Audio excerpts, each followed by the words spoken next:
Become a vampire overlord, enslave humanity, build a gigantic castle, and fight kick-ass bosses.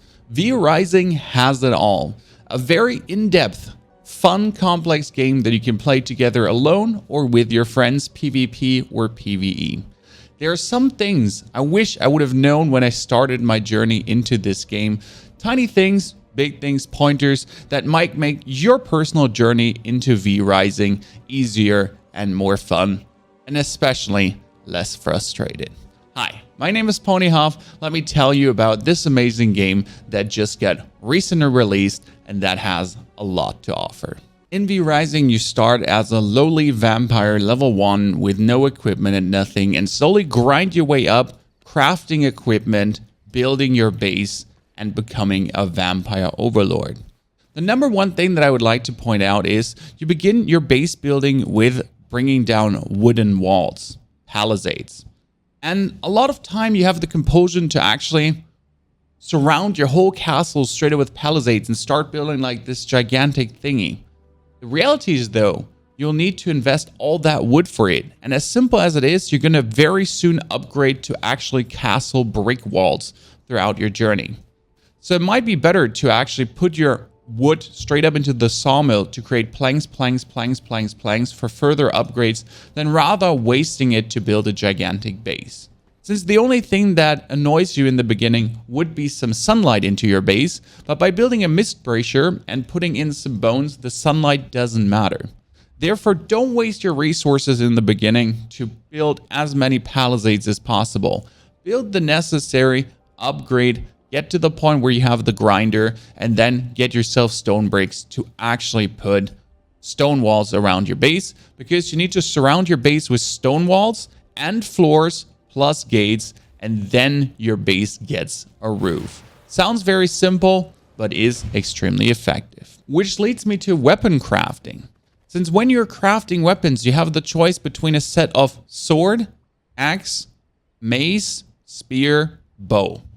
These are the ones you can get, and later also a scythe. All of these are better at farming a certain resource, so you get 25% more damage to vegetation, wood, minerals, and so on.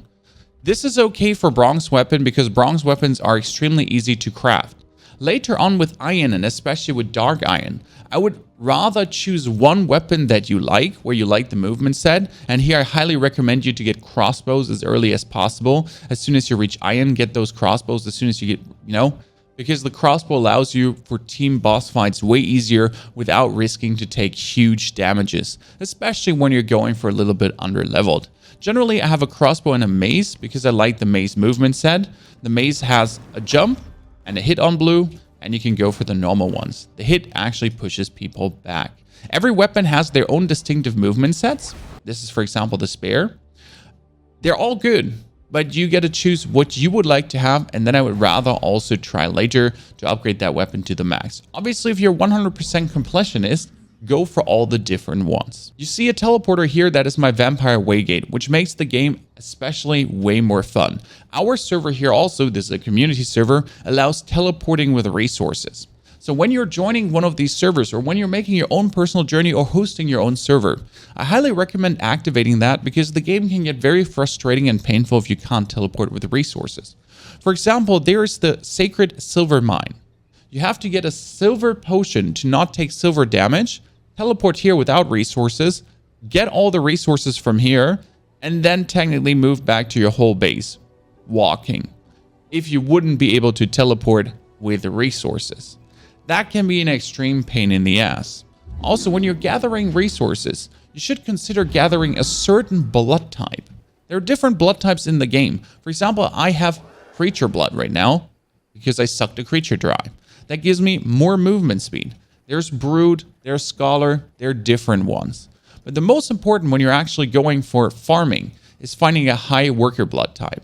Everything above 40% sounds pretty rad because worker blood types allow you to farm resources more efficient. A 10 to 30% resource yield plus increased damage against resource objects as you're getting higher tier blood. This is only 24% as you can see, so you would have to get higher tier blood to get even a bigger resource yield. But around the area here where the cotton farms is and the iron mines, you teleport to the upper vampire gate, get some high tier worker blood from any of the farms here at the villages, and then you can farm your irons or whatsoever, because the yield will be way higher. Don't worry about the bonus damage you deal to objects with a certain weapon, because later on, if you have one weapon that does tons of damage, just use that to do tons of damage. As you kill your first boss, which is the Wolf Alpha, on control you get a Wolf form. Wolf form allows you to travel faster over the map, and also certain wildlife will not attack you in wolf form, which can be incredibly useful. The problem obviously is that any kind of damage just bangs you out of it straight away, so don't get hit. Try to avoid that. But you can definitely move faster. If that is not fast enough for you, you can go straight in the beginning, or as soon as you reach wolf form, like level 10 plus, and then head your way into the northern farmlands. Northern farmlands begin up here, so you can start here in the right side forest and then move up to the green part, the farmlands. And there you can get horses. Horses allow you to travel at breakneck speeds, but as always, damage just straight up pops you off that horse. Still though, it allows you to gallop way faster over the map, and especially if you're on a server that has no teleportation with resources, you would want to have horses. You can rename your horses as you want to, so you can call it Butt Stallion. And also all the horses have different max speeds, acceleration, and rotation speeds. And yes, you have to give them water-filled canteens, because after a while they will be very thirsty. A nice little mechanic. So if you're an avid horse breeder, and if you're actually looking to find the #1 horse, you could also go and find yourself a better one. And there's no limit how many horses you can have. Just grab them and bring them into your base, and most certainly, or especially, you can also teleport with your horses. So you don't have to keep your horses every time at the teleporter. You can actually take them straight with you into your base. And this horse, for example, is better and faster, and rotates especially faster. Rotation speed very important when you get stuck somewhere. A very neat mechanic later on the game is servants. You can build a servant coffin and put gentlemen in there. Most important part is to take as high blood percentage servants as possible, because the higher blood percentage they have, 70, 80%, it translates over to expertise, and that boosts the amount of power acquired from equipment. So you can have 15% or 5 to 9%, and so on. And that actually makes your servants that you then put full of equipment straight up gain more power and more power level. He was a low blood type, only expertise 4%, so he doesn't gain much from this. And these servants, you can send out to gather resources for you, especially if you're not able to play every single day. That's fantastic. You can go for the Haunted Iron Mine and choose your people, extract for example, and then let him go here. 2 week, obviously, need 500. But you can send it out anywhere where you want to, and you can send also multiple out. They'll be gone for 23 hours, or 16 hours, 8 hours, or 4 hours. However you want them to be gone. And if you can only play every second, every third day, no problem. Just make your 5 servants, send them out to gather resources for you, come back and have bonus resources, because the server keeps running even when you're not there. And if it's PVE, well, you have no risk of losing anything you have right now, and you're good to go. Very important in the beginning is also to hunt down the vampire hunters. There's one vampire hunter, Tristan, that is in the beginning around here in this area somewhere. You also get a quest to hunt him down, but you should kill him at a lower level, because he gives you the recipe for greater blood essence. You can do it with unsullied hearts, and they happily updated the drop rate of unsullied hearts, but the advantage is also that you can turn blood essence that you get for killing any kind of human, beast, no undeads, and then turn them into greater blood essences. And greater blood essences will be needed to make primal blood essence. They will be needed to build buildings, items, and whatsoever. So killing these vampire hunters early, first Tristan, and then for the greater blood essence, you have to kill Jade, because she gives you the primal blood essence, and that makes it tremendously easier to gather that resource without big pain. And if you're playing with your friends, keep in mind that your research is shared.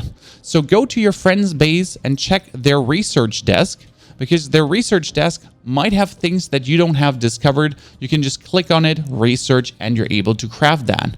For example, here, one of our guild members, Deadly Cat, is right next to me. A guild can have 4 people or 10 on our servers, and I got just 8 new recipes in my study due to that.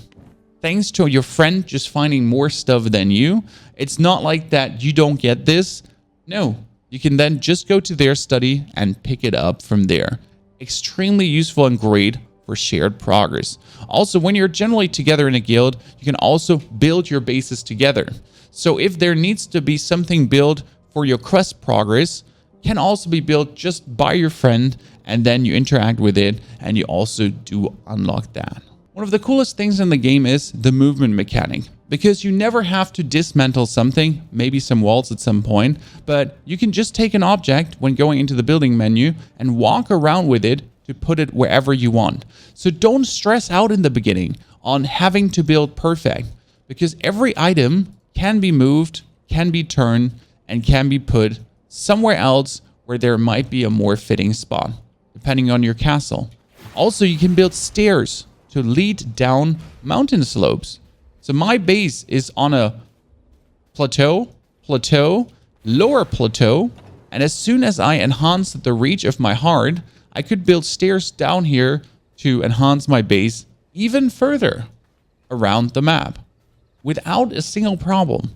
It's very well done, this mechanic, because like this, you're never limited to find like a wide open space, because a vampire likes to build on the higher ground to look down on the peasants on the bottom. Now, I hope the little journey into V-Rising could help you with your start into the game. Any further questions, drop in the comments below. If you liked it so far, drop a subscription to the channel. And also, I have one kick-ass fight now for you against one of the late game bosses to give you a taste for what you can expect if you stick with the game and dive deep into it. Mostly this is PvE talk, but there's also PvP, player versus player, and PvP even with base destruction. So there's base raiding, but also complete base destruction.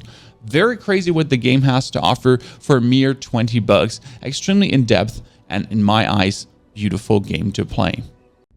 We're ready? Well, let's go.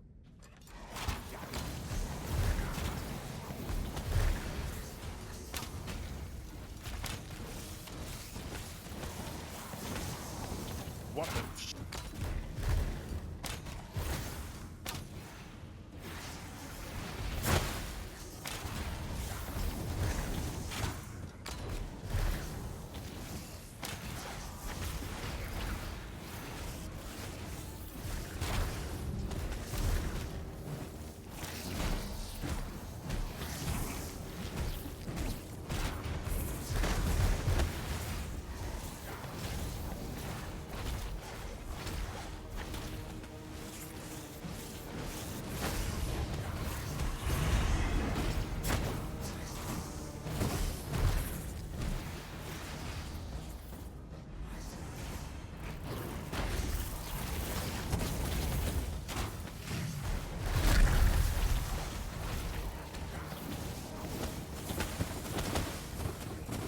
Oh.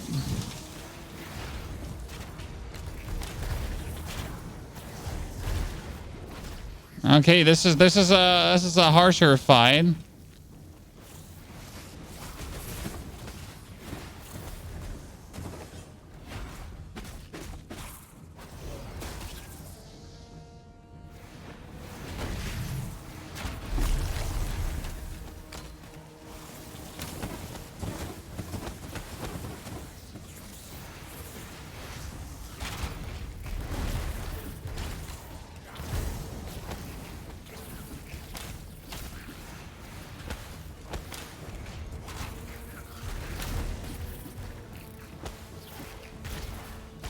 good? Almost dead. But I'm good.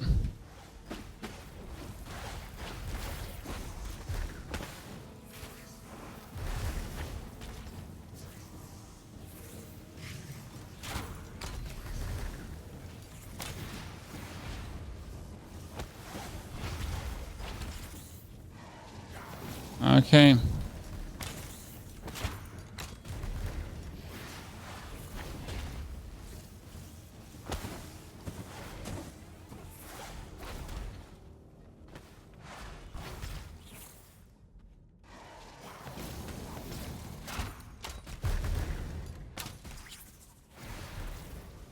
Can't really come back in right now. It's okay.